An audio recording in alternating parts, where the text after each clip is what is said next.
বুবু বিদেশে একটা ছেলের সাথে প্রেম করে, ছেলের নাম ফরাদ, ইটালি থাকে, এখন দেশে আইছে।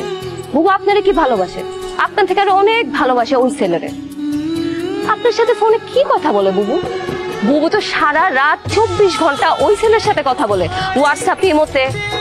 আপনি একটা কথা বলুন, আপনি বুবুকে যখন যখন ফোন দেন তখন তখন পান না তো? কারণ বুবু আমার ফোন দিয়ে ওই ছেলের সাথে কথা বলে। কেন জানেন? কারণ আপনি যেন অ্যানাদার কল ওয়েটিং এ না পান। আমার বুবু এখন কই আপনি জানেন? ওই ছেলের সাথে দেখা করতে একটা হোটেলে গেছে। আমার বাকি আমার হাতি ধরতে দেয় না, আবার আরেক বেটার লোকে আরেক হোটেলে যাইবো? না না, আমি এসব বিশ্বাস করি না। বুবু যে আপনার হাত ধরতে দেয় না, এটাও বুবুর একটা অভিনয়। বুবু আপনার হাত ধরতে দেয় না, কিন্তু ওই ছেলের সাথে একটা হোটেলে। আমার বুবু তো, আমি এর থেকে আর বেশি কিছু বলতে চাই না। ওই ছেলে বুবুরে ছবি পাঠাইছে, আমার ফোন দিয়ে মেসেজ করে দেখেন। আপনি জানেন আমি এখনো আমার বুবুকে ফোন দিতে পারি, সে তো ওই ছেলের সাথে হোটেলে আছে। কি অবস্থা? কই তুই? তোরা ভালো লাগাইছি, কত কিছু যে নিয়ে আইছে, তোর লেগেও নিয়ে আইছে জানোস। বাহ, ভালো তো। ভিডিও কল দিব। এই দেখ কত কিছু নিয়ে আইছি, দেখ দেখ দেখ। তুই যে মিজান ভাইয়ের সাথে এগুলো করছিস, তো একদম কাজটা ঠিক করিস নাই। মিজান ভাই খুব কষ্ট পাবে যদি এগুলো জানে। মিজান ভাই একটা ভদ্র মানুষ, সহজ সরল মানুষ, তার মনটা এত ভালো। তুই কেন মিজান ভাইকে ঠকাইলি? কোনটা ঠিক আর কোনটা বেঠিক ওইটা আমি খুব ভালো করে বুঝি। আকি তোর আমার এগুলো বুঝানো লাগবো না, আমার নিজের ভালো আমি নিজে বুঝি। মিজান ভাই, আপনার কি অবস্থা? আপনি কি সারাত বাড়িতে যান নাই? সারাত খাওয়া দাওয়া করেন নাই, বাড়িতে যান নাই, এখানে এভাবে পড়ে আছেন, এটা কোনো কথা? খেয়াল নেই, সব পাগলামি করতেছেন। কি করছেন নিজের চেহারাটা কোন তো? আপনি যারা বিশ্বাস করেন, অন্ধের মতো বিশ্বাস করেন, এটাই আপনার সব থেকে বড় দোষ মিজান ভাই। আমি আপনার হাতটা ধরতে চাই,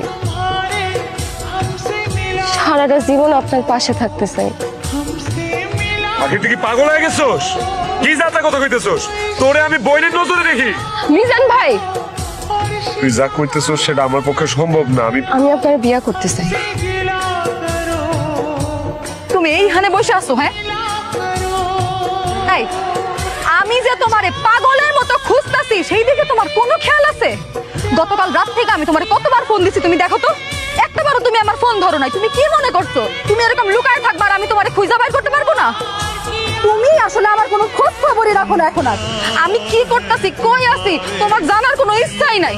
গতকালকে আমি সারাদিন কই ছিলাম, কি করতেছিলাম, কোনো খোঁজ খবর নিছো তুমি? আমার একটাবার খোঁজ নিছো? তোমার লগে আমার দেখা করার কথা ছিল, আমি কেন আসতে পারি নাই, কই ছিলাম সেটা জানার একটাবার চেষ্টা করছো তুমি?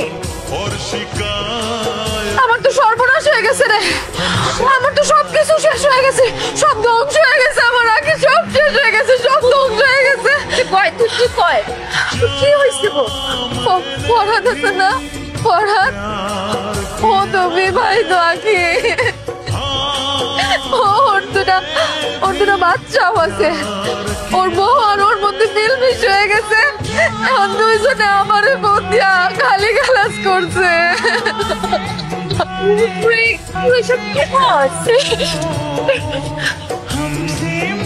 তুই ঠিক বলতি জানো, মিজানের বদয়া লাগছে, মিজানের বদয়া লাগে আজকে আমার সাথে এরকম হয়েছে।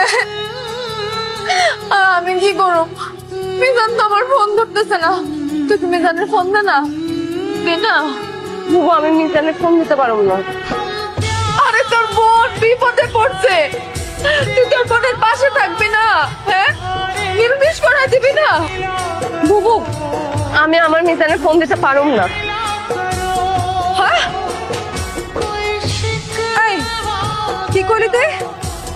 তোর মিজান মানে আমি কি ভুল শুনছি? আবার কত কি তুমি যা শুনছো ঠিকই শুনছো। আমি আমার মিজানের ফোন দিতে পারবো না।